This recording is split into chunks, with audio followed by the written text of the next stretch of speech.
Hoy en nuestra sección Cita Previa hablamos del déficit de atención y para eso nos hemos venido hasta este Centro de Pedagogía Terapéutica y Rehabilitación de Nueva Segovia. Hoy en nuestra sección Cita Previa visitamos Sinapsis.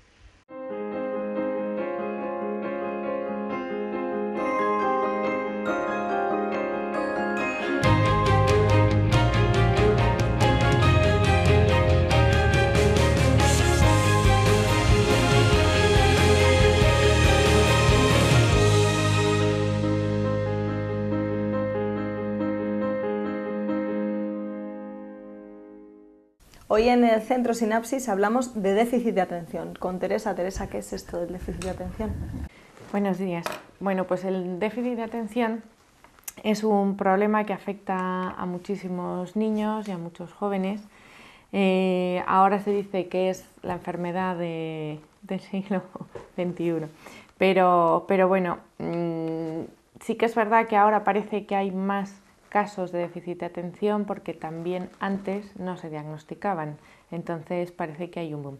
Pero también es cierto, y esto hay que tenerlo en cuenta, que muchas veces se hacen diagnósticos erróneos de déficit de atención, ¿no? y hay como un sobrediagnóstico de este problema y bueno, pues hay que afinar muy bien y hay que ser muy prudente a la hora de establecer cuáles son los criterios que dicen que sí o que no puede ser un trastorno de déficit de atención, lo que pueda tener un niño. ¿Cómo se manifiesta el déficit de atención y con qué se puede confundir? Bueno, pues se manifiesta de diferentes formas porque hay distintos tipos de trastorno de déficit de atención, ¿no? Hay niños, por ejemplo, que son de tipo inatento. Este subtipo de trastorno es más frecuente en las niñas y bueno, pues se manifiesta de la siguiente forma. Son personas que se quedan muchas veces como ausentes, te están mirando y parece que están atentos, pero realmente están como con la mirada perdida y están pensando en sus cosas. Son niños con muchísimos despistes. Bueno, pues generalmente son más bien tranquilotes y suelen pasar bastante desapercibidos precisamente porque no dan guerra, ¿no? Son niños que pueden estar en el aula tranquilamente y sin hacer ningún tipo de jaleo y parece que están atendiendo a lo que está diciendo el profesor, pero realmente están en sus cosas, en su mundo y no atienden a lo que tienen que atender, ¿no? Este subtipo, pues ya digo que pasa bastante desapercibido generalmente. Luego hay otro subtipo que es el de tipo hiperactivo, hiperactivo e impulsivo, y bueno, pues este sí que es más notorio. Son niños que generalmente se mueven mucho, que generalmente bueno, pues incordian bastante en las aulas, entonces salta bastante a la vista y son niños que, antes, ¿no? Sí, que no pasan desapercibidos, ¿no? Pero también hay que tener claro que no todo niño que molesta en clase o no todo niño que se mueve tiene un trastorno por déficit de atención de tipo hiperactivo impulsivo, ¿no?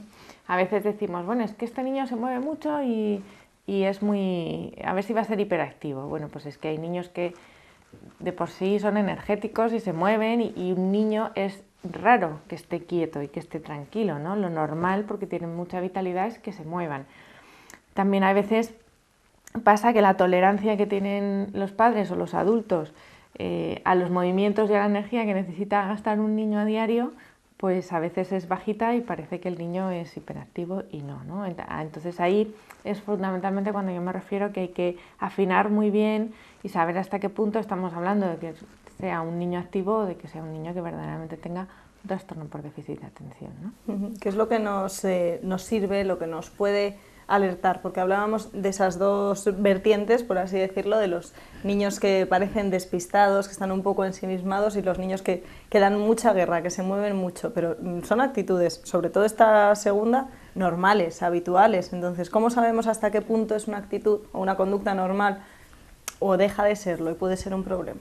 Bueno, pues un niño que es activo y simplemente es activo pero no tiene el trastorno de déficit de atención es un niño que se mueve, que salta, que corre, que hace un montón de cosas, pero que es capaz de centrarse, por ejemplo, para trabajar, ¿no? Periodos más largos o más cortos, pero es capaz de centrarse. El niño que realmente tiene un déficit de atención, tiene importantes dificultades para centrarse. ¿Por qué? Pues porque lo que está ocurriendo es que su atención focaliza muy poquito tiempo en un estímulo, después cambia a otro estímulo, seguido cambia a otro estímulo, y eso es lo que hace que el niño no pare de moverse, ¿no? Pues están en clase, por ejemplo, y están en un momento de trabajo individual en el que están haciendo ejercicios, uno estornuda y él se despista, al otro se le cae un lápiz y él se despista también, después se levanta a decir a la profesora no sé qué, ¿no? Entonces, bueno, son niños que además actúan muchas veces de forma muy impulsiva, ¿no? Niños que van a contestar y contestan antes de que se le termine de formular la pregunta, por ejemplo. Son niños que habitualmente hacen las cosas un poco como a lo burro y muy rápido y, bueno, pues manifestando esa impulsividad. Hablábamos de las clases porque entiendo que es el momento en el que empezamos a darnos cuenta pues, de esto, de que es difícil para el niño centrarse en alguna actividad y hasta que no empieza ese momento, esa relación escolar, quizá es difícil darnos cuenta en casa de que puede haber un problema. Claro, el problema es que muchas veces solamente se empieza a sospechar cuando el rendimiento académico no va correctamente, porque lógicamente es el momento en el que el niño tiene que estar más tiempo sentado, más tiempo concentrado, entonces según van aumentando los años y los niveles académicos, el nivel de exigencia atencional es mucho mayor y entonces queda más patente que esas dificultades están. Pero bueno, también es verdad que muchas veces el problema de atención que pueda manifestar un niño es secundario a otra serie de problemas, por ejemplo de lectura o por ejemplo de lenguaje, que son muy frecuentes, que vayan parejos y que vayan de la mano. ¿Qué problemas puede presentar un niño que tiene déficit de atención tanto por un lado o por el otro, respecto, por ejemplo, al aprendizaje, al conseguir aprender o conocer las cosas que les vayan enseñando en la clase, la relación con los demás? ¿También afecta esto o es solo desde el punto de vista quizá más de las tareas? Sí, mira, cuando hay un problema de atención, lo que está ocurriendo es que si yo no atiendo, la información que tiene que entrar en mi cerebro para procesarla y para trabajar con ella, entra, pero mi cerebro no la captura para trabajar con ella, porque estoy atendiendo a otras cosas. Entonces, el principal problema radica de ahí. Si yo no atiendo, no puedo comprender, no puedo memorizar, no puedo, en última instancia, aprender los contenidos que a mí me están explicando o que yo estoy estudiando en el libro. Por otro lado, una vez que ocurre que yo no atiendo y esa información no entra, estoy vendido a la hora de entender lo que me están explicando, porque un niño que pierde la concentración durante una explicación, pues cuando vuelve a enganchar se pierde partes. Claro. Partes. Entonces la explicación la tiene como a medias. Es frecuente que no se enteren que hay que entregar un trabajo, que no se enteren que hay un examen no sé qué día, que no se enteren que hay que hacer X tareas, precisamente porque ellos van conectando y desconectando con lo que el profesor va diciendo. Entonces, claro, es complicado. En primaria, pues los contenidos no son tan complejos, es verdad que se lleva a otros ritmos y entonces muchas veces pues consiguen salvar la primaria, ¿no? Pero luego llegan a secundaria, que ya el rendimiento es mayor, que los contenidos que tienen que estudiar tienen un volumen más grande y que son más complejos y entonces ahí empiezan a veces a patinar, ¿no? Pero también es verdad que es importante tener en cuenta que el déficit de atención no afecta solamente a la atención como tal, sino que muchas veces afecta a otra serie de capacidades, ¿no? Por ejemplo, la planificación, por ejemplo, el ser capaz de estimar el tiempo, ¿no? Muchas veces las quejas son es que no es consciente de que lleva 10 minutos y piensa que lleva 3 horas estudiando, ¿no? O al revés, al contrario. Le hemos dicho que lleva ya más de media hora jugando o entretenido en sus cosas y él se enfada porque dice que solamente lleva 10 minutos, ¿no? Son niños que les cuesta hacer la estimación del tiempo, con lo que eso significa para programarte en tu día a día, ¿no? Ser capaz de organizar tus horas de estudio, ser capaz de organizar el tiempo que necesitas para salir de casa, para vestirte. Muchos de ellos son niños que por la mañana cuando se levantan tardan muchísimo en vestirse porque van muy ralentizados. Entonces, bueno, pues no es solamente un problema de atender o no atender, sino que el trastorno por déficit de atención tiene distintas cosas, ¿no? ¿Y cómo tratamos todo esto, Teresa, cuando tenemos un diagnóstico, cuando sabemos que es un niño que tiene déficit de atención? ¿Cómo se trabaja con él? Bueno, pues hay distintas alternativas de trabajo. Desde aquí apostamos por capacitar al niño y por habilitar recursos que él pueda utilizar para mejorar sus procesos atencionales, ¿no? Una de las primeras cosas es ser consciente de qué es lo que me pasa, ¿no? Cuáles son las dificultades que tengo, porque siendo consciente de cuáles son mis dificultades puedo empezar a poner estrategias en orden de funcionamiento para poder salvar o para poder mejorar en estas dificultades que presenta, ¿no? Entonces con ellos trabajamos de formas muy distintas. Hay materiales en el mercado para trabajar a través de fichas y demás. Nosotros intentamos huir un poquito de eso porque los niños están muchas horas en el colegio. Es una tarea que para ellos es un sufrimiento. Si nosotros continuamos en el trabajo con ellos en esa línea, pues muchas veces no es efectivo o vienen con reticencia, ¿no? Entonces utilizamos muchos recursos lúdicos para trabajar con ellos. Entonces se trata de, como te he dicho antes, primero que ellos vayan siendo conscientes de cuáles son sus dificultades, después ir enseñándoles estrategias para ir controlando ellos sus periodos de atención, para que ellos vayan detectando cuándo están empezando a perder la concentración y cómo poder volver a recuperarla o cómo intentar poder seguir concentrado en la tarea que estás haciendo o en la conversación que estás teniendo con una persona o en la explicación que te está dando un profesor, ¿no?